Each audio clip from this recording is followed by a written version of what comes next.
Hello friends, welcome to Creative Medicine. In this lecture, we will learn about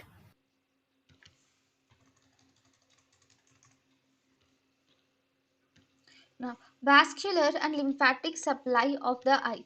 So, in the vascular and lymphatic supply of the eyeball receives blood supply mainly by the ophthalmic artery, which is actually a branch of the internal carotid artery.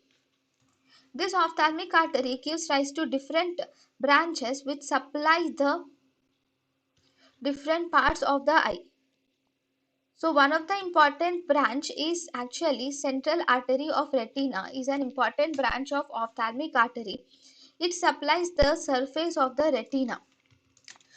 So this central retinal artery will mainly supply the internal surface of the retina. Then, then we have ciliary arteries are also present.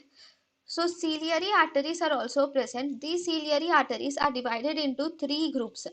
We have long posterior ciliary arteries, short posterior ciliary arteries, and we also have anterior ciliary arteries.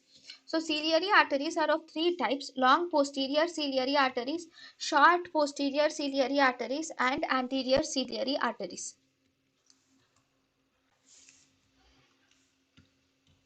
So these are the main arteries.